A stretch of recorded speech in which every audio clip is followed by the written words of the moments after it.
He was a man of honor, bravery, and wisdom. The man who stood tall against the might of the Crusaders. Have you ever wondered who could do that? His name was Saladin. Born in the year 1137 in the city of Tikrit, located in what is now modern-day Iraq, Saladin was part of the Kurdish Ayyubid dynasty. His family, known for their courage and resilience, played a pivotal role in shaping the young boy's character. While his father Ayub served as a governor under the Seljuk Turks, his uncle Shirkuh was a renowned military commander. From them, Saladin inherited a strong sense of duty and a keen understanding of political and military strategies. As he grew, the wisdom of his elders and the teachings from his faith shaped him into a man of integrity, humility, and courage, traits that would become his hallmark in the years to come. Growing up in an era of conflict and turmoil, young Saladin was being shaped for a destiny of greatness. As Saladin grew, so did his hunger for knowledge and understanding. His early years were spent under the tutelage of renowned scholars, where he developed a deep love for religion, philosophy, and the art of governance. But it wasn't just the world of academia that fascinated young Saladin. The battlefield, with its mix of strategy and strength, also beckoned him. His first taste of military life came under the guidance of his uncle, Shirkuh, a general in the service of the Zengid dynasty. Under Shirkuh's watchful eye, Saladin learned the art of warfare. He was not simply a bystander, but an active participant, honing his skills and understanding the nuances of leadership and strategy. It wasn't long before his talents caught the eye of Nur ad-Din, the ruler of Syria and a key figure in the Muslim world.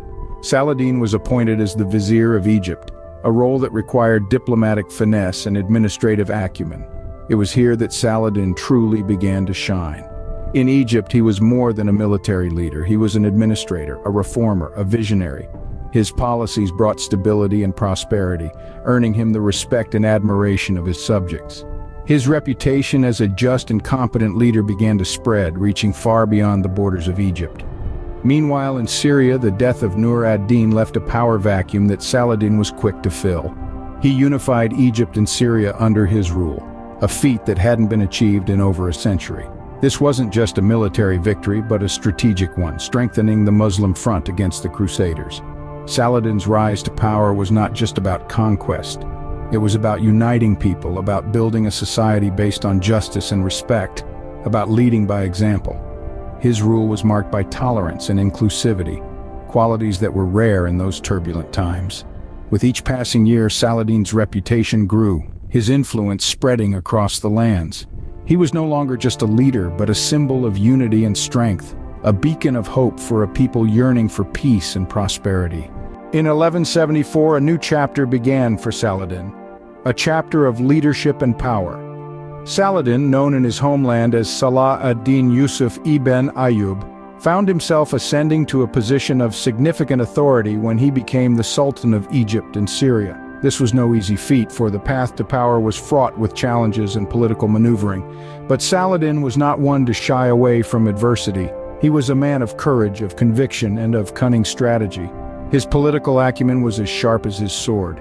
He understood the complex dynamics of the Muslim world and the delicate balance of power that existed within it. He knew that unity was the key to strength, and so he worked tirelessly to bring together the diverse factions of the Muslim world under his leadership. Saladin's reign was marked by a series of strategic moves designed to consolidate his power. He formed alliances, brokered deals, and when necessary, waged war. His goal was not just to rule, but to forge a united Muslim front. He envisioned a collective strength that could stand against any adversary. But Saladin was not just a military leader. He was also a man of faith. His commitment to Islam was unwavering. He believed that his mission was not just political, but also spiritual. He saw himself as a servant of Allah, entrusted with the task of safeguarding the Muslim world. His efforts bore fruit.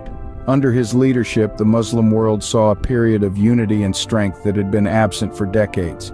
He was able to bring together the disparate factions and create a sense of shared identity and purpose. The people saw in him a leader who was not just interested in power, but in the welfare of his people. And so Saladin's reign as Sultan was not just about conquest and power. It was about unity and hope. It was about creating a strong Muslim world that could stand tall in the face of adversity. Saladin was not just a conqueror, he was a unifier, a beacon of hope for his people. In 1187, Saladin faced his greatest challenge yet. The holy city of Jerusalem was under threat, and he would stop at nothing to protect it. Girding his loins for the inevitable confrontation, Saladin and his troops marched towards the Battle of Hattin. The battle was a pivotal moment in the Crusades, a sweeping conflict that had been raging on and off for nearly 100 years. Saladin, with his keen strategic mind, orchestrated a masterful plan to encircle the Crusader forces. Using the arid desert to his advantage, he cut off their access to water, thereby weakening them before the actual battle had even begun.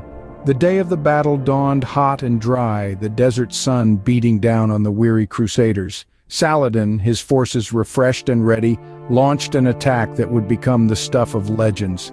His soldiers, like a mighty river, flowed around the Crusaders, trapping them in a deadly embrace. The Crusader army, parched and exhausted, was no match for Saladin's fresh and well-prepared forces. The battle was fierce, but the outcome was inevitable. By the time the sun set on that fateful day, Saladin had won a resounding victory. With the Battle of Hattin won, the road to Jerusalem lay open. Saladin, however, did not rush in with the force and fury one might expect from a conqueror. Instead, he approached the holy city with a measured calm, a respect for the sanctity of the place he was about to reclaim. When finally the city gates opened to him, he did not storm in with an army at his heels. Instead, he walked in alone, a solitary figure entering the city he had fought so hard to protect. His victory was not marked by a bloody massacre, but by a peaceful surrender, as he offered mercy and protection to the defeated Crusaders. It was a moment that showcased Saladin's chivalry, a trait that would become as legendary as his military prowess. This act of mercy was not a one-time incident, but a recurring theme in Saladin's rule. He was known to treat his enemies with kindness and respect, often releasing prisoners without ransom and providing safe passage to those who wished to leave the city. This unusual display of mercy and compassion in a time of war was not lost on his contemporaries, with many Crusader chroniclers praising his chivalrous nature. And so, under the watchful gaze of the setting sun, Saladin stood victorious in the city of Jerusalem.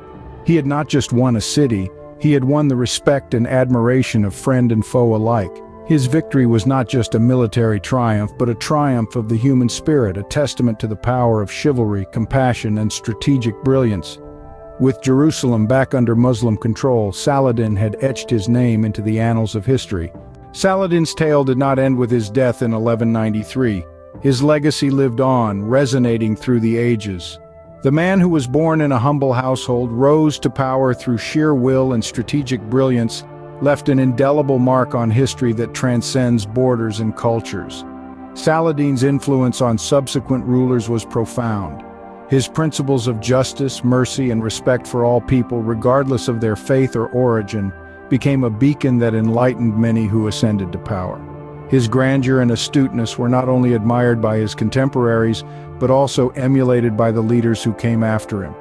His embodiment of chivalry and honor set a benchmark for future generations, and his legacy became a guiding light for those who dared to dream big.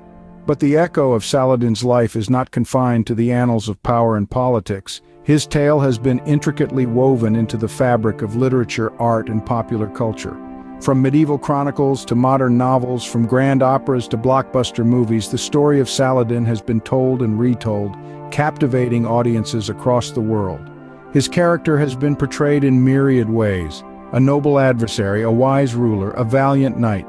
Each representation in its own way pays homage to Saladin's greatness. Moreover, the respect that Saladin commands across the world is enduring and universal. His name is spoken with admiration in the Middle East, where he is seen as a symbol of Arab unity and strength. In the West, he is revered as a chivalrous knight who fought with honor. Even in the heart of the Crusader territories, where he was once an adversary, Saladin's name is synonymous with integrity and magnanimity. Saladin was more than a warrior, more than a leader. He was a symbol of honor, courage, and wisdom, a hero who will be remembered for eternity.